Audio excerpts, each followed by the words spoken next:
Action packed thrilling একটা ম্যাচে পার্থক্য টেনেছে একটা নিরামিষ ওভার। হ্যাঁ, ঠিক তাই, একটা ওভারেই ম্যাচের চিত্রনাট্য বদলেছে বললে মোটেও ভুল হবে না। 254 রানের টার্গেট, 17 ওভার শেষে ইংল্যান্ডের রান 209, হাতে তখনও 5 উইকেট, ক্রিজে দুজন set batsman Jacob Bethell, Sam কারান। 3 ওভারে দরকার 45, একেবারে নিরামিষ একটা ওভার গেছে। পুরো ম্যাচে যেখানে প্রতি ওভারে হয় 4-6 হয়েছে নতুবা উইকেট পড়েছে, তবে ওই ওভারটায় কিছুই হয়নি। ওই ওভারটায় কোনো উইকেটও যায়নি, ওই ওভারে কোনো 4-6ও আসেনি। It's because Jacob Bethell, Sam Curran, Jasprit বুমরার এগেনস্টে জসপ্রীত বুমরার শেষ ওভারে রিস্ক নিতে চাননি। তারা চেয়েছেন বুমরার ওই ওভারটা পার করে দিতে, শেষ 2 ওভারে যাই লাগুক তারা করে ফেলবেন, এই বিশ্বাসটা তাদের ছিল। বুমরা ওই ওভারে দিলেন মাত্র 6 রান, শেষ 2 ওভারে দরকার 39। হার্দিক পান্ডিয়া সবসময় যিনি বল হাতে আসলে স্পটলাইটের বাইরেই থাকেন, তবে কাজের কাজটা করেন। ওই যে 2024 বিশ্বকাপের শেষ ওভারটা কিন্তু হার্দিক পান্ডিয়াই করেছিলেন, এবং আজকেও পেনাল্টিমেট ওভারে মাত্র 9 রান দিলেন। শেষ ওভারে 30 দরকার, শেষ ওভারেও শুভম দুবের এগেনস্টে আর্চার বেথেলরা 22 রান তুললেন। 7 রানে ম্যাচটা হারলো ইংল্যান্ড। জসপ্রীত বুমরা যে ওভারে 6 রান দিয়েছিলেন, ওই ওভারে যদি আরও 7 রান আপনি অ্যাড করেন 13, তখনও কিন্তু ইংল্যান্ডই ম্যাচটা জিতে।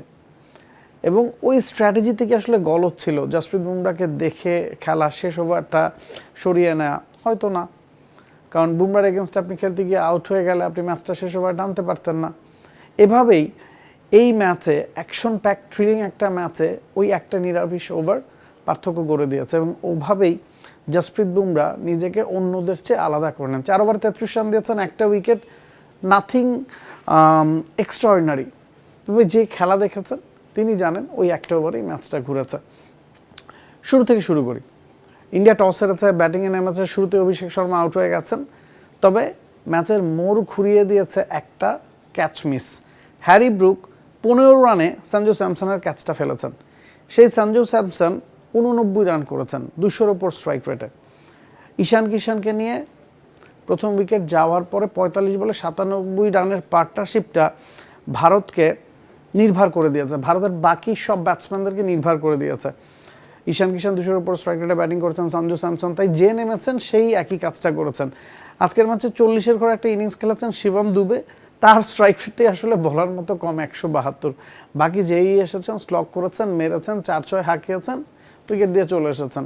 এবং 253 রান বোর্ডে জমা করতে পারে ইন্ডিয়া, কারণ তাদের সব ব্যাটসম্যানরাই আসলে নির্ভর হয়ে খেলেছে। ওই যে কথায় আছে, প্রবাদ আছে, ক্যাচেস উইন ইউ ম্যাচেস, ওই জায়গায় আসলে আজকে ভারত একটা পার্থক্য করে দিচ্ছে। হ্যারি ব্রুক স্যামসনের ক্যাচটা ছেড়েছেন, আবার আকসার প্যাটেল আউটস্ট্যান্ডিং একটা ক্যাচ ধরেছেন, ওই হ্যারি ব্রুককেই তিনি ফিরিয়েছেন, প্রায় 24-25 গজ দৌড়ে গিয়ে পেছন দিকে আউটস্ট্যান্ডিং একটা ক্যাচ ধরেছেন। হ্যারি ব্রুককে জসপ্রীত বুমরা প্রথম বলেই ফিরিয়ে দিয়েছিলেন, যাকে ইংল্যান্ডের ব্যাটিং লাইন আপের মূল ভরসা মানা হয় বা সবচেয়ে পাওয়ারফুল ব্যাটার মানা হচ্ছিল, তাকে আউট করে দিয়েছেন। এবং যখন ইংল্যান্ড জ্যাকব বেথেল এবং উইল জ্যাক্সের পার্টনারশিপে ম্যাচটা বের করে নিয়ে যাচ্ছে, প্রায় 12-13 করে রান তুলছে 14-15 ওভার পর্যন্ত, সেই সময় আকসার প্যাটেল ক্যাচ ধরেননি, একটা রিলে ক্যাচ ধরেছেন, মূল কাজটা তিনিই করেছেন। তবে ওই আউটস্ট্যান্ডিং ফিল্ডিং এফোর্টে উইল জ্যাক্স যখন ফেরত যান, তখন ম্যাচটা কিন্তু ইন্ডিয়ার দখলে চলে এসেছিল। তারপরও জ্যাকব বেথেল ছিলেন, তার সঙ্গী হিসেবে স্যাম কারান শেষ পর্যন্ত ছিলেন। ইংল্যান্ড ভেবেছিল জসপ্রীত বুমরাকে দেখে খেলতে পারলে শেষ 2 ওভারে যে কোনো কিছু সম্ভব, কারণ হার্দিক পান্ডিয়া বা শেষ ওভার যিনি করার কথা আকসার প্যাটেল, যেহেতু তিনি স্পিনার, তার জায়গায় শিবম দুবেকে 6 বোলিং অপশনকে দিয়ে বোলিং করানো হয়েছে, তো পার্ট টাইমারকে আসলে চার্জ করার চিন্তাভাবনাটা ইংল্যান্ড করে রেখেছিল।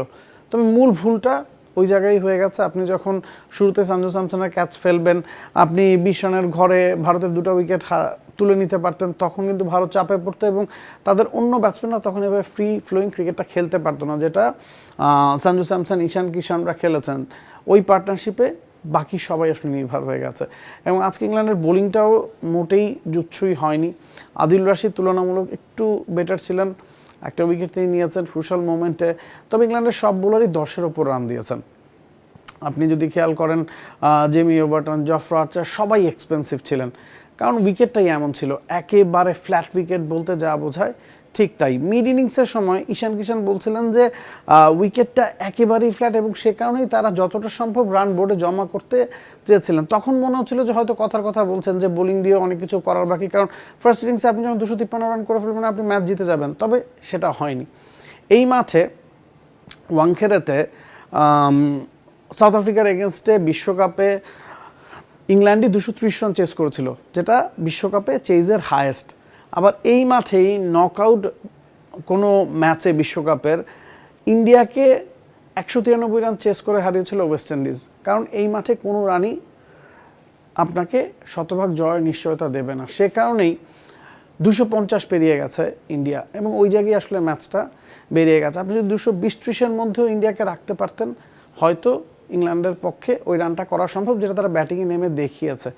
ক্লোজ টু 250 রান তারাও করেছে, 246 এক্স্যাক্টলি যদি বলি, 7 রানের ব্যবধানে তারা হেরেছে। তো আউটস্ট্যান্ডিং একটা ম্যাচ। তবে দিন শেষে জয়ী দলটার নাম ইন্ডিয়া। দিন শেষে আহমেদাবাদে আরও একবার 130,000 দর্শকের সামনে একটা ফাইনাল খেলতে নামবে ইন্ডিয়া। অস্ট্রেলিয়া 130,000 দর্শককে থামিয়ে ওয়ানডে বিশ্বকাপটা জিতেছিল, সেই রাগ ক্ষোভটা হয়তো ভারতীয়দের এখনও আছে। এরপরে টি-20 বিশ্বকাপ ওয়েস্ট ইন্ডিজে গিয়ে তারা জিতেছে, তবে ঘরের মাঠে 130,000 দর্শককে বা 140 কোটি মানুষের সামনে ট্রফি জয়ের যে আনন্দ, সেটাকে ইন্ডিয়া আরও একবার নিতে যাচ্ছে। বাধা হয়ে দাঁড়াবে New Zealand. For more updates, subscribe to our YouTube channel and click on the bell icon. Follow us on Facebook and Instagram. Download T-Sports app to enjoy exciting games and highlights.